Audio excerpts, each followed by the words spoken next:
Quand il s'agit de détectives privés, les clichés ont la vie dure. Sans doute parce qu'eux-mêmes continuent d'en jouer. Mais il ne faut pas se fier à leur logo. Oubliez les impairs et les pipes en bois. Derrière les fantasmes, la réalité d'une profession qui s'est métamorphosée.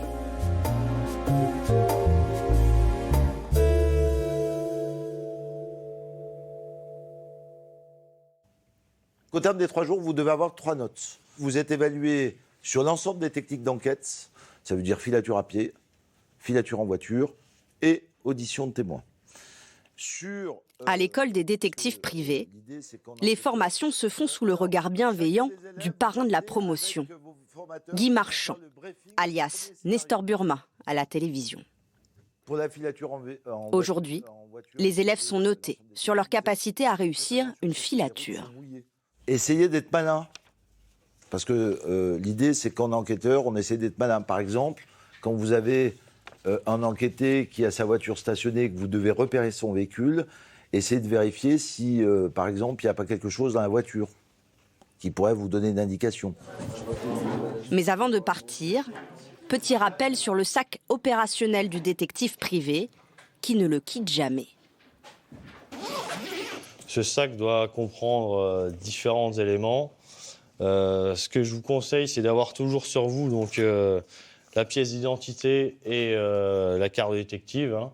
C'est la carte du syndicat, le syndicat national des agents de recherche privée. L'élément indispensable, c'est évidemment l'appareil photo, un autre objectif pour travailler un peu plus à distance. Pour les filatures qui sont assez longues, si jamais vous endormez, là, vous l'avez, vous êtes en filature, ça fait 4 heures que vous attendez. Quand on s'endort, voilà, hop. Voilà. Et si j'en reste, donc ça, c'est assez efficace. Ok, on va aller au 13, vous me suivez? Élodie Bance est détective privé depuis 10 ans. Donc Alix, vous serez avec Arthur. Arthur, ce sera le directeur d'enquête. Okay. Et vous, la collaboratrice. Ok. C'est elle qui va briefer et noter les étudiants, tous fraîchement convertis au métier. Alors moi, j'ai fait une première année de psychologie et je suis venue directement ici après. Moi, je suis photographe de formation et après, je me suis engagé à l'armée. Du coup, voilà, c'est une reconversion. Alors moi, j'ai 32 ans, j'ai fait 1 an de psychologie, j'ai travaillé 2 ans dans l'expertise en assurance. Quand vous avez dit à vos proches, je veux être détective, ça a été quoi la réaction? Grosse surprise. L'étonnement. Ah oui? Pourquoi? C'est pas commun.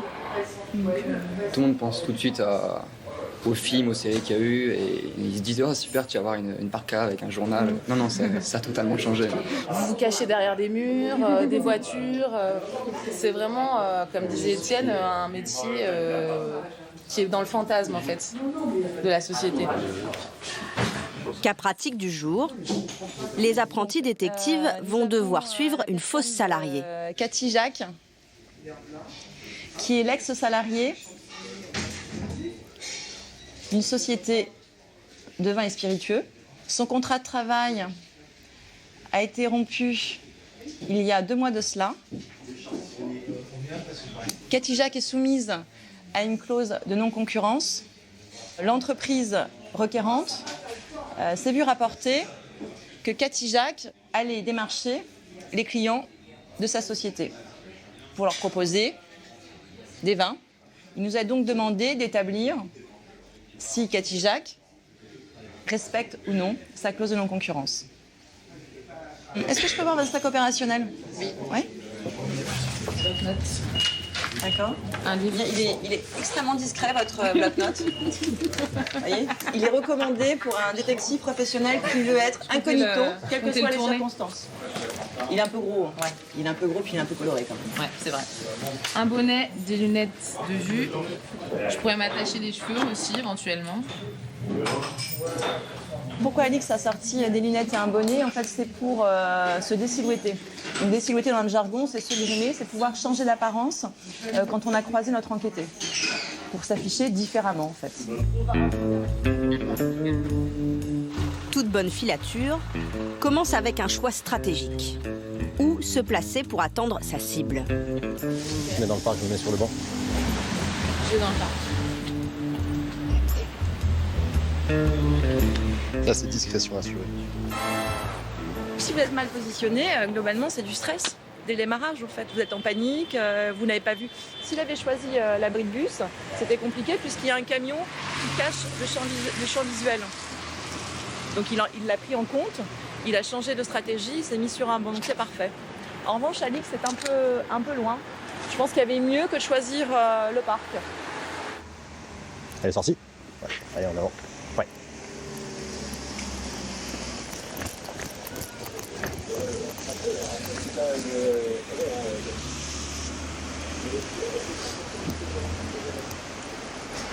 Elle est à sa voiture.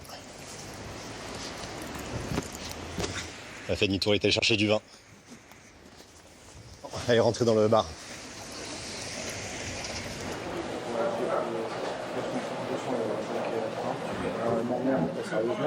Ah bah là, le souci, c'est que d'abord, il a ses écouteurs, donc il s'expose près de notre enquêté pour entendre, capter une partie de la conversation et voir si effectivement elle est dans un acte déloyal ou non. Il garde les écouteurs aux oreilles, donc il n'entend rien, et en plus, il se positionne en face de l'enquêté. Donc d'emblée, dès le démarrage de la mission, il est déjà repéré. Il y avait mieux. Vous venez, s'il vous plaît ? Installez-vous. Qu'est-ce que vous avez vu ?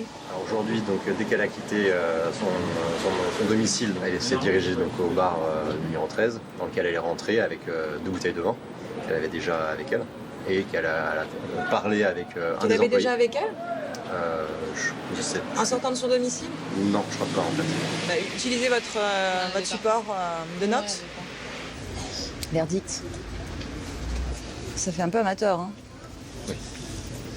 Donc ce genre de détail qui est hyper important puisque ça répond typiquement à l'objectif de notre mission, il faut s'en souvenir. Vous êtes les yeux, les observateurs, les témoins du directeur d'agence qui vous mandate. Vous devez être certain de ce que vous voyez, de ce que vous avancez. Ces formations pour les détectives privés n'ont pas toujours existé.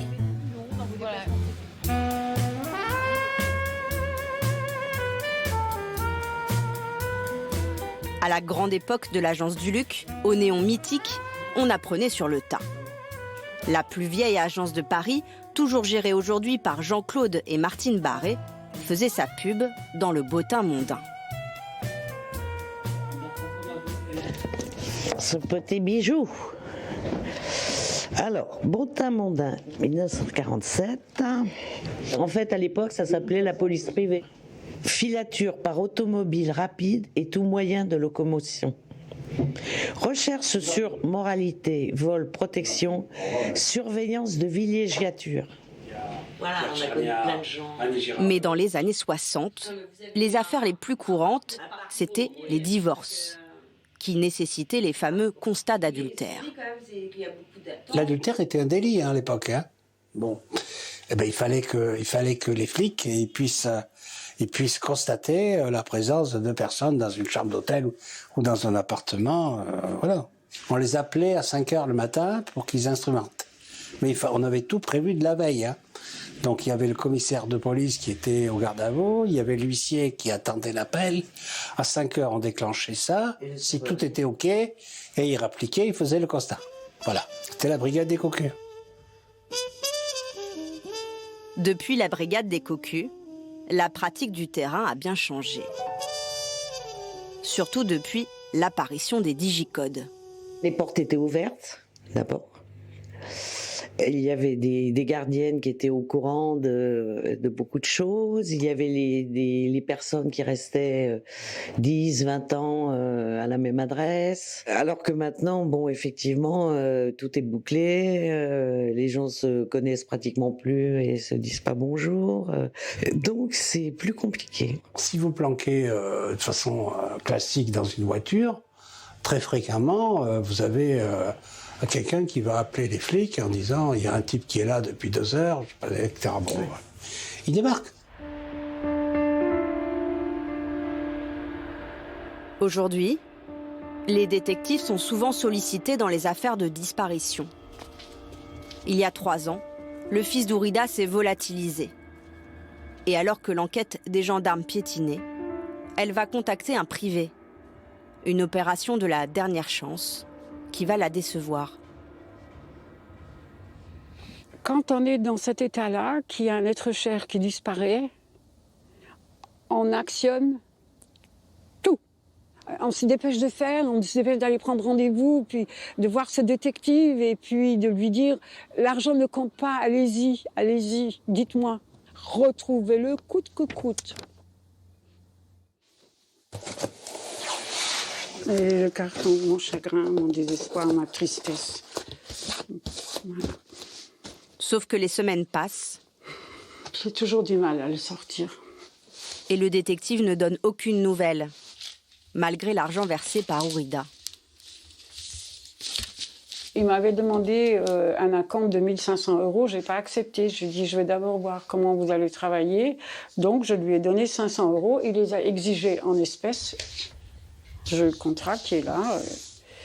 Frais d'ouverture du dossier de 100 €. Tarif horaire par inspecteur de 6 h à 21 h, 100 €. Parallèlement, Ourida continue ses propres recherches et relance sans relâche le détective qui finit par la rabrouer. Il m'a dit « Que voulez-vous que je fasse? Vous avez déjà fait tout le travail. » Texto. Qu'est-ce que vous voulez répondre à ça? Nordine, le fils d'Ourida, sera retrouvé mort quelques mois plus tard. Bonjour Ourida, comment vas-tu? Ça va et toi? Ça va? Tu vois, j'ai pas grandi depuis. Eh ben, c'est ce que je vois. Bonjour. Allez, Joe. Allez. Depuis, Ourida fait partie d'une association qui aide à rechercher les personnes disparues. Tiens, Bernard, je te l'ai fait très fort. Hein. C'est gentil, merci, Ourida. Selon ces bénévoles, dans ce type de dossier, le recours à un détective privé peut être très coûteux. Certaines familles n'ont pas les moyens de se le payer. Ce qu'on souhaite, c'est mettre en place un réseau d'agents de recherche privés qui seraient des correspondants, ce qui nous permettrait, nous, de renvoyer les familles qui peuvent le financer, qui veulent le financer, vers ces agents de recherche privés, sachant que là, on tombe véritablement sur des gens compétents en matière de recherche de personnes disparues, et d'autre part, avec une grille de rémunération qui soit en accord avec la profession. Finalement, Ourida a récupéré son argent grâce à l'intervention du SNARP, le syndicat des détectives privés. Ah oui.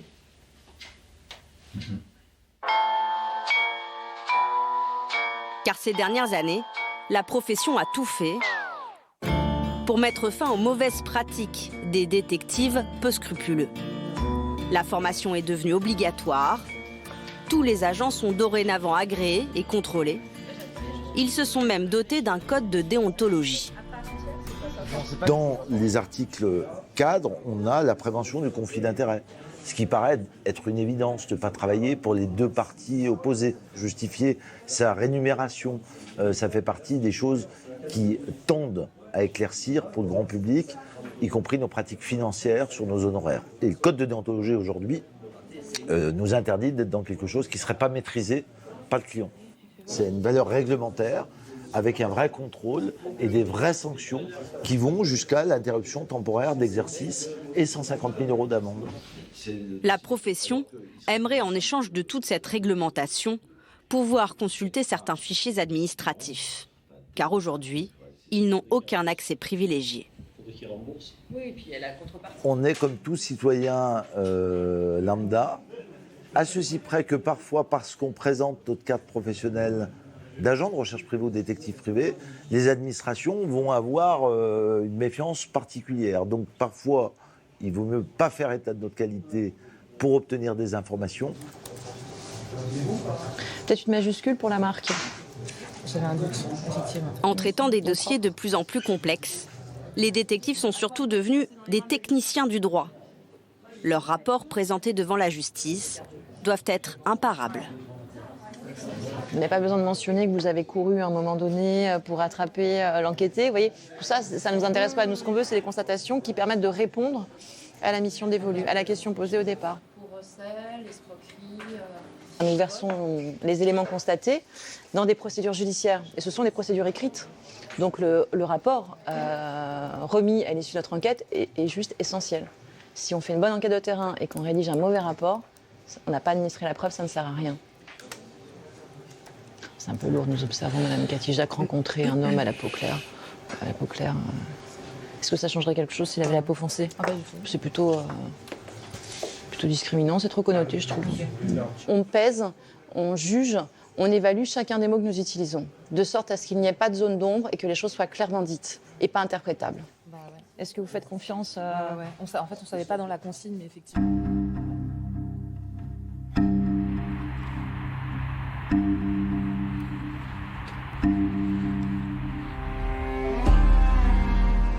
Si la profession se modernise, c'est aussi pour plaire à ses nouveaux clients. Les compagnies d'assurance sollicitent régulièrement des détectives privés pour lutter contre les fraudes. Ça va bien cramé hein, à l'intérieur.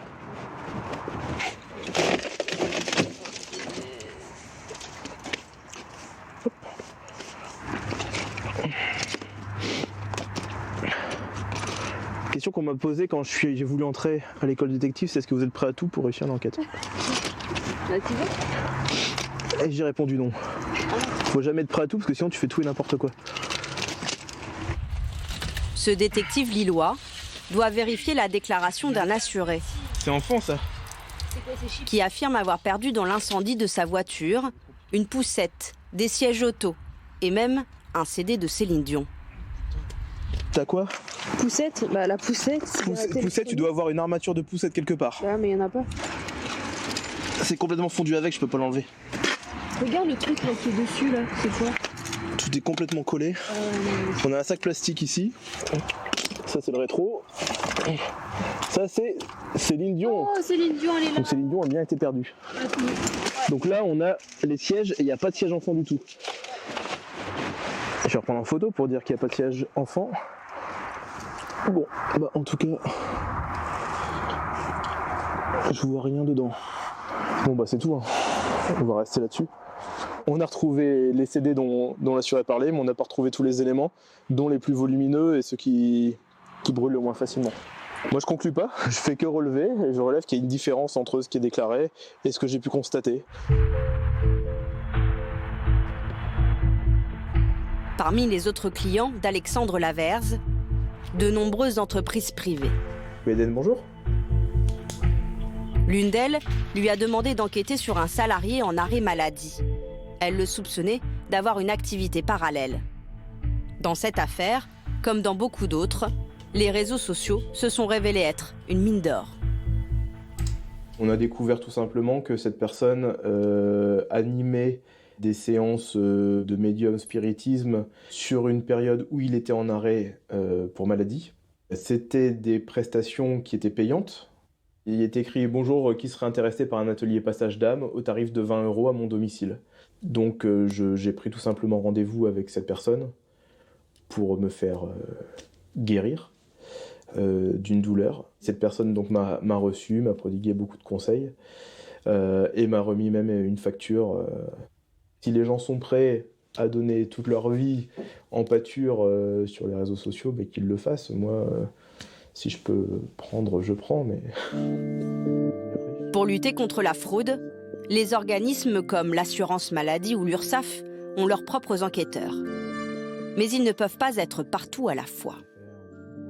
On répond à un besoin. Aujourd'hui, on ne peut pas rester dans l'état d'esprit tout simplement d'un État tout-puissant qui aurait une vue sur tout et qui aurait des moyens illimités. On est clairement dans une collaboration entre le public et le privé et on ne peut pas demander à l'État de gérer des affaires forcément de surveillance de salariés pour le moindre soupçon ou voilà. Il faut bien garder ça à l'esprit. Aujourd'hui, on peut le faire, nous on peut le faire, c'est notre profession, c'est notre métier, c'est notre savoir-faire.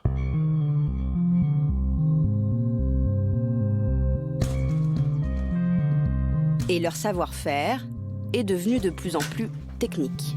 Bonjour. Merci. Entrez, vous entrez. Ce détective s'est spécialisé dans le contre-espionnage industriel. Il conseille les chefs d'entreprise, persuadés d'être écoutés par leurs concurrents. Installez-vous. On peut vous faire une sensibilisation par rapport à des produits qu'on a pour justement un peu vous montrer les dangers simples et abordable. On a tous une petite prise de courant, hein, parce que nos ordinateurs ne marchent pas sans prise de courant. Si la prise a été modifiée, elle intègre là un dispositif audio, et donc vous êtes de fait à côté de votre ordinateur en train de téléphoner à tous vos clients toute la journée, fournisseurs, partenaires, et donc tout le flux est envoyé malheureusement à votre concurrent. Donc aujourd'hui, vous espionner, c'est devenu quelque chose d'extrêmement simple. Ça, ce sont des produits qui se retrouvent sur le marché pour des budgets qui sont très faibles, puisque sur des sites étrangers, vous pouvez trouver ça pour moins de 500 €. Donc aujourd'hui, concrètement, la femme de ménage, elle vient, elle remplace ce produit-là, et pour 500 €, tous vos secrets partent à vos concurrents. Devant vous, vous avez un petit chargeur iPhone. Et si vous regardez bien dans son centre à l'intérieur, il y a une caméra qui permet de filmer. Elle n'est pas branchée, rassurez-vous, mais sinon, voilà, il y a plein de choses comme ça. En tant que chef d'entreprise, on se doit quand même de protéger sa propre idée. Hein. On n'a pas créé ça pour justement se la faire piquer. Surtout quand on fait de l'innovation, il faut aller plus vite que les autres. Donc oui, dans un premier temps, ça peut faire rire en se disant c'est irréaliste, c'est surdimensionné, etc. Mais je pense qu'on ne met jamais assez la barre assez haute. C'est pas irréel. Donc à partir du moment où la menace n'est pas irréelle, je crois que ce qu'il faut mettre en place, c'est les moyens qui seront vraiment adéquats pour répondre à la menace, quoi. Et la menace peut être partout, y compris dans cette machine à café, où une petite caméra a été cachée. J'ai jamais pensé qu'on pouvait effectivement intégrer des caméras dans ce genre de système. Et c'est vraiment pour ça que tout cadeau qu'on reçoit, je vois pas du tout. voilà. Ah bah, elle est quasiment indétectable. Tout produit qu'on reçoit, on le refuse.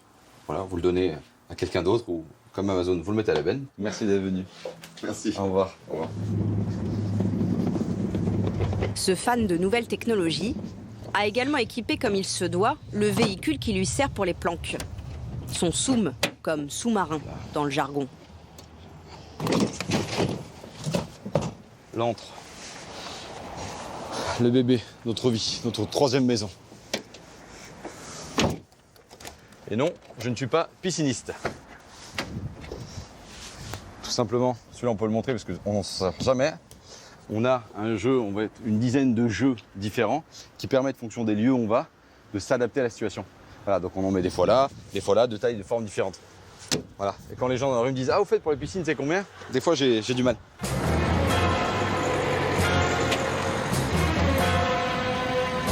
Dans la famille Di Giano, on est détective de père en fils. Pourtant, à la base, ce n'était pas dans ses plans. Je devais être prof de sport. Alors, c'est en adéquation totale avec mon corps du moment, mais non, je devais être prof de sport pour travailler le moins possible. 20 heures par semaine. Et aujourd'hui, je travaille 20 heures par jour. Donc, on est complètement dans les clous. Il faut tout le temps se coller à la population. C'est-à-dire que nous, il faudrait qu'on se colle à des voitures. Je ne pense pas que ça fasse ça, une voiture toute seule, isolée. 20 heures par jour, parfois intégralement passées en planque. On se colle à des voitures. Hop, hop, hop. Quand on est en position, qu'on est sur zone, on regarde vite fait qu'il n'y ait pas trop de monde. Un petit coup, vite fait, hop là. Puis qu'on aille dans notre véhicule. Donc à l'arrière, hop là. On ferme devant. Et là, on est tranquille. Clac. Clac. Et donc ici, on a le panel de contrôle. Et donc, on va aller chercher le monsieur qui est dans sa voiture. Et hop, il se gare. Et hop, photo. Clac. Allez, il vient là. On voit la plaque, on est à au moins 70 mètres. Le mec ne se méfiera jamais que je sois à côté de son véhicule, parce que je ne suis pas à côté. Je suis très loin dans la foule. Notre ami il sort, en arrêt maladie, bam. Bam. Bam. On s'amuse. C'est rigolo. Et dire qu'on est payé pour faire ce boulot, c'est fabuleux. J'adore ma vie. Voilà. Rester toujours à distance, c'est aussi très efficace en cas de filature. Ces gens, au moment où ils vont démarrer, moi je suis pas à côté, je vais attendre qu'ils me passent devant, au loin, et je démarre comme le petit chat, tout doucement derrière. Miaou. Et on arrive. Et après on surgit du bois, comme le guépard. Voilà. On ne suit jamais les gens, on les accompagne de loin. En avant pour des planques qui peuvent durer des heures et des heures.